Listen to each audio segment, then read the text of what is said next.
அவங்க நினைச்சாங்க 3 நாள் கத்திட்டு எந்திரிச்சு போயிருவாங்க. சத்தியமா நாங்க அப்பேற்பட்டவங்க இல்ல. இத்தனை நாள் நாங்க பிரிஞ்சிருந்தோம், இன்னைக்கு நாங்க ஒண்ணு சேர்ந்திருக்கோம். இந்த போராட்டத்தை நாங்க கடைசி வரைக்கும் நடத்துவோம். எங்களுக்கு உடனடி அவசர சட்டம் வேண்டும், ஜல்லிக்கட்டு. அது மத்திய அரசும் சேர்ந்து மாநில அரசும் சேர்ந்து இந்த நடவடிக்கை எடுத்தே ஆகணும்.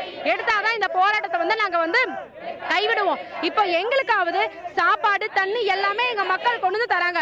ஆனா மதுரையில் இருக்கிறவங்களுக்கு அது எதையுமே காவல்துறை தரவும் விடல, தர்றவங்களையும் அனுமதிக்கல. இவங்க எல்லாம் ரொம்ப போராட்டம் பண்றாங்க. நம்ம தமிழ்நாட்டுல மட்டும் இல்ல, வெளிநாடு வாழ் மக்கள் எல்லாருமே இதுக்காக போராட்டம் பண்ணிட்டு இருக்காங்க.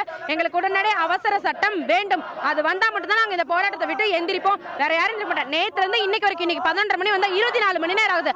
ராத்திரி முழுக்க பொண்ணுங்க, பெரியவங்க, குழந்தைங்க எல்லாருமே இங்க தான் இருந்தோம். யாருமே வீட்டுக்கு போக கிடையாது. எங்களோட போராட்டத்தை சாதாரணமா நினைக்காதீங்க. மாணவர்கள் இந்த போராட்டத்தை கையில எடுத்துட்டாங்க, நிறுத்த மாட்டாங்க. பல வருடங்களுக்கு பிறகு இந்த போராட்டத்துக்காக நாங்களாம் ஒண்ணு சேர்ந்திருக்கோம். இந்த போராட்டத்தை சாதாரணமா நினைக்காதீங்க. இனிமேல் அரசியல்ங்கிறது இவங்களுக்காக கிடையாது, மாணவர்களுக்காக மட்டுமே உருவாக்கப்படுது, மாணவர்களால மட்டுமே உருவாக்கப்படுது. அப்படி ஒரு நிலைமை வரலன்னா நாங்க எல்லாரும் சேர்ந்து ஓட் நோட்டாக்கு தான் போட போறோம். நன்றி.